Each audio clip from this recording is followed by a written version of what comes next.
নমস্কার বন্ধুরা, পম্পার kitchen and Bangla ব্লগে আপনাদের সবাইকে আবারও একবার ওয়েলকাম। আজ আমি নিয়ে এসেছি বাঙালিদের ট্র্যাডিশনাল ও সবার পছন্দের শুক্তো রেসিপি নিয়ে হাজির হয়েছি। অনুষ্ঠান বাড়ির মতো স্বাদে ও ফ্লেভারে কীভাবে শুক্তো বানিয়ে নেওয়া যায় আর কি সেই বিশেষ মশলা যা দিলে শুক্তো এত ভালো হয়, তো সেটাই আপনাদের সামনে আজকে আমি শেয়ার করব। তো আপনারা যারা এখনও পর্যন্ত আমার চ্যানেলটা সাবস্ক্রাইব করেননি তারা চ্যানেলটা সাবস্ক্রাইব করে দিন। আর ভিডিওটা যদি কোথাও ভালো লেগে থাকে তাহলে অবশ্যই ভিডিওটা লাইক কমেন্ট শেয়ার দিয়ে আমার পাশে থাকবেন। নতুন বন্ধুদের জানাই আমার চ্যানেলে ওয়েলকাম। সকলে ভালো থাকবেন, সুস্থ থাকবেন। তো চলুন দেখে নেওয়া যাক আজ আমি শুক্তোটা কিভাবে বানিয়ে নিই, সবটাই আপনাদের সাথে শেয়ার করছি।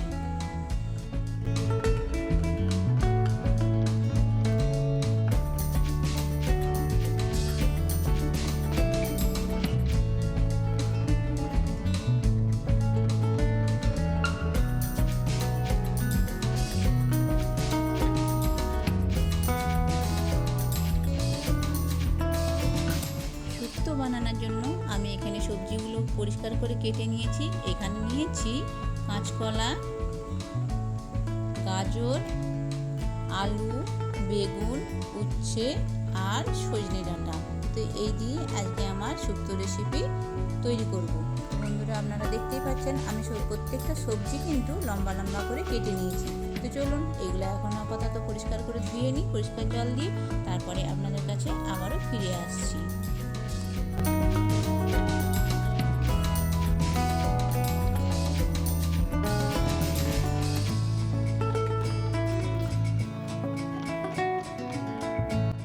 সবজি ধোয়ার পরে চলে এলাম এখানে কড়া বসিয়ে দিচ্ছি। আর কড়া বসিয়ে দেওয়ার পরে আমি এখানে নিয়ে নিচ্ছি 1 চামচ মতো পাঁচফোড়ন। আর এখানে পাঁচফোড়নেতে জিরে ছিল, তা সত্ত্বেও আমি কিন্তু হাফ টিস্পুন দিয়ে দিচ্ছি এখানে জিরে। ভালো করে এটা একটু ভালো করে ভেজে নেব এখন। আর ভেজে নেওয়ার পরে এটাকে একটু পেস্ট করে নেব। তো ভাই হালকা আছে এটা কিন্তু ভেজে নেব। পাঁচফোড়ন ভেজে রোস্ট করে নেওয়ার পরে আমি কড়া আবারও চাপিয়ে দিলাম। এখানে দিয়ে দিলাম 2 চামচ মতো তেল। আর এই তেলের মধ্যে দিয়ে দেবো 1 মুঠো বড়ি। বড়িটা ভালো করে লাল লাল করে প্রথমেই আমি ভেজে নিচ্ছি বন্ধুরা। বড়িটা ভেজে নিয়ে আমি তুলে নেব।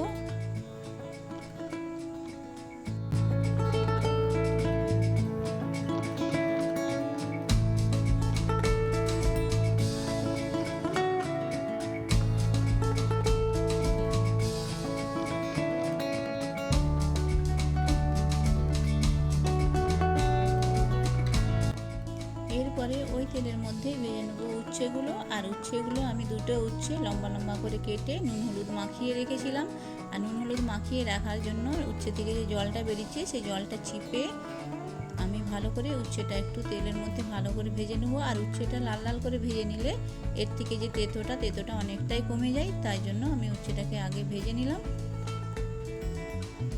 আমার উচ্ছে ভাজা হয়ে গেছে, আমি এখন উচ্ছেটা তুলে নিচ্ছি। এরপরে আমি এই তেলের মধ্যেই দিয়ে দেবো বেগুনগুলোও আমি কিন্তু ভালো করে এখানে লাল লাল করে ভেজে নেব। বেগুনগুলো যেহেতু নরম তাই এখানে ঢাকা দেওয়ার কোনো দরকার নেই। বেগুনটাও কিন্তু আমি আগের থেকে নুন হলুদ মাখিয়ে রেখেছিলাম, তাই বেগুনের মধ্যে জল বেরিয়ে গেছে। আমার বেগুনটাও কিন্তু এখন সুন্দর লাল লাল করে ভাজা হয়ে গেছে। আপনারাও চাইলে এইভাবে বেগুনটা ভেজে রাখবেন আগের থেকে।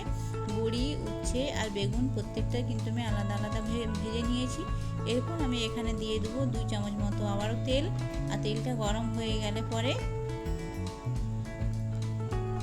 তেল দিয়ে আমি কড়ার মধ্যে ভালো করে এটা এখন নাড়িয়ে নিচ্ছি, কারণ তেলটা ভালো করে কড়ার মধ্যে লাগিয়ে দিলে পরে আর সবজিগুলো লেগে যাবে না। এখানে দিয়ে দিলাম আমি 2টো গোটা লঙ্কাকে একটু পেরে দিলাম। আর হ্যাঁ, এখানে পাঁচফোড়ন দিচ্ছি। অনেকেই কিন্তু এখানে রাঁধুনি ফোড়ন হিসেবে ব্যবহার করেন, কিন্তু আপনারা চাইলে একবার পাঁচফোড়ন দিয়ে করেই দেখতে পারেন।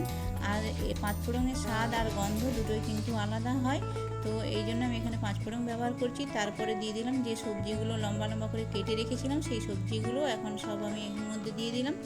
সবজিগুলো দিয়ে ভালো করে 2-3 মিনিট ধরে নাড়াচাড়া করে একটুখানি ভেজে নেব, কারণ সবজির থেকে যে হালিশটি গন্ধটা আসে সেইটা কিন্তু এই ভেজে নেওয়ার ফলে চলে যাবে। আর সবজিটা ভাজার সময় আমি এখানে দিয়ে দিলাম পরিমাণ মতো নুনটা কিন্তু আপনারা প্রত্যেকেই যে যার পরিমাণ মতোই দেবেন। আর দিয়ে দিচ্ছি অল্প মাত্রা হলুদ, শুক্তোর জন্য বেশি হলুদ লাগে না, তো আমি এখানে অল্প মাত্রায় হলুদ দিয়েছি। হলুদটা দিয়ে ভালো করে আবারও সবজিগুলো নাড়াচাড়া করে নিচ্ছি। এরপর আমি এখানে দিয়ে দেবো সবজিটা ঢাকা দিয়ে 3 থেকে 4 মিনিট একটু হালকা সিম গ্যাসেতে এটাকে এখন আমি ঢাকা দিয়ে রেখে দিচ্ছি। তারপরে আবারও আসছি বন্ধুরা। দেখুন আমার কিন্তু এখন সবজিগুলো ভালোই সেদ্ধ হয়ে এসছে। তো এরপরে আমি ভালো করে আবারও নাড়াচাড়া করে নিচ্ছি।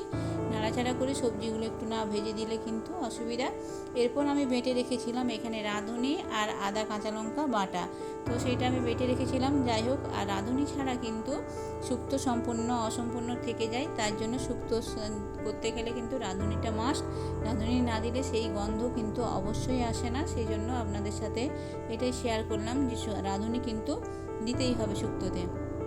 তো আমি এটা রাঁধুনিটা যখন বেটেছিলাম সেটা স্কিপ হয়ে গেছিলো, তো সেই জন্য আপনাদের দেখাতে পারলাম না।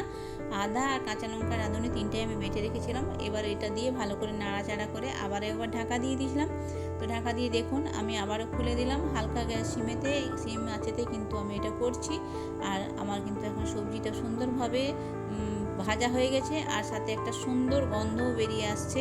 তো আমি এর মধ্যে এখন মিশিয়ে দেবো 1 কাপ মতো দুধ। তো দুধটা আমার গরম করাই রয়েছে, আমি সেটা আপনাদের সাথে শেয়ার করছি। হ্যাঁ, আপনারা চাইলে কিন্তু দুধটা দিয়ে সম্পূর্ণ দুধ দিয়ে এই গ্রেভিটা বানাতে পারেন। তো আমি এখানে সম্পূর্ণ দুধ দিয়ে বানাবো না, কারণ দুধ দিয়ে সম্পূর্ণ দুধেতে গ্রেভিটা বানালে অনেকটাই গাঢ় হয়ে যাবে। তাই আমি এখানে 1 কাপ দুধ দিয়েছি আর পরিমাণ মতো জল দিয়েছি। তো আপনারা যেভাবে করতে চাইবেন সেটা আপনাদের মনে। তো আমি দেখুন আমি এখানে মিশিয়ে দিলাম দুধটা কিন্তু আমার আগে থেকেই বাটির মধ্যে নিয়ে রেখেছিলাম। আর এরপরে এখানে দিয়ে দেবো জল। তো জল দিয়ে ভালো করে নাড়াচাড়া করে আমি এটাকে আবারও একবার ঢাকা দিয়ে সেদ্ধ করে নেব।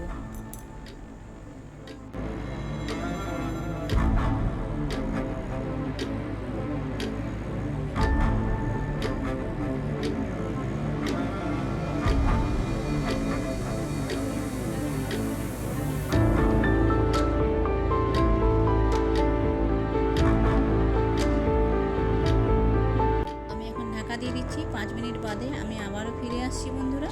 দেখুন 5 মিনিট বাদে কিন্তু আমি ফিরে এসেছি। আমার শুক্তো কিন্তু প্রায় হয়ে এসেছে, সমস্ত সবজি ভালো করে সেদ্ধও হয়ে গেছে আর দেখতেও কিন্তু অসাধারণ লাগছে। তো আমি এখানে এখন সব কিছু নাড়াচাড়া করে ভালো করে যে সবজিগুলো ভেজে রেখেছিলাম, বড়ি, বেগুন আর উচ্ছে, সেগুলো কিন্তু আমি এখন এর সাথে অ্যাড করে দিচ্ছি। অ্যাড করে ভালো করে নাড়াচাড়া করে আবারও আমি এখানে কিন্তু আবারও কিন্তু 2-3 মিনিটের জন্য এটা ঢাকা দিয়ে দেবো, কারণ উচ্ছের থেকে যে তেঁতোটা সেটা একটু বেরিয়ে আসতে একটুখানি সময় লাগবে। সেই জন্য আমি সব কিছু ভালো করে মিক্সড করে দিয়ে এটা ঢাকা দিয়ে দেবো।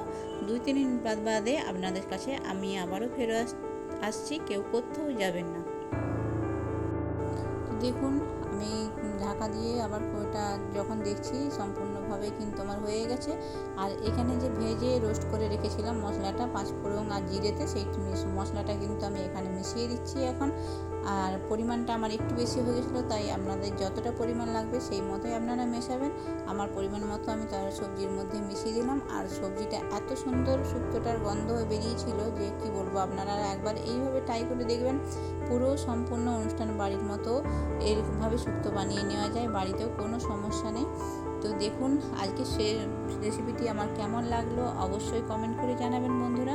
আর যদি ভালো লেগে থাকে অবশ্যই লাইক, কমেন্ট, শেয়ার দিয়ে আমার পাশে থাকবেন। আর আমি এখানেও দিয়ে দিলাম একটুখানি চিনি। আর চিনিটা দিলে কি, যে কোনো তরকারিতে যদি একটুখানি চিনি দেওয়া হয় তো তার স্বাদটা সম্পূর্ণ আলাদা হয়ে যায়। তাই শুক্তোতে কিন্তু একটু মিষ্টি ভাব থাকেই, অনুষ্ঠান বাড়ির শুক্তো তো দেখবেন একটু মিষ্টি ভাব থাকে।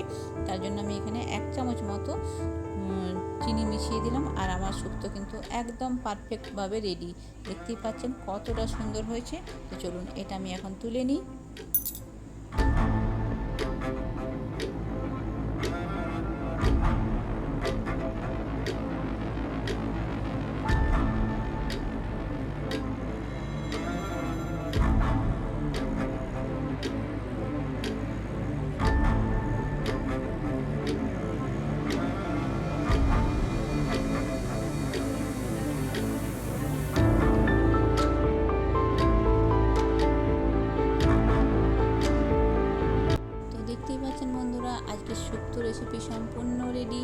দেখতেও কিন্তু অসাধারণ লাগছে।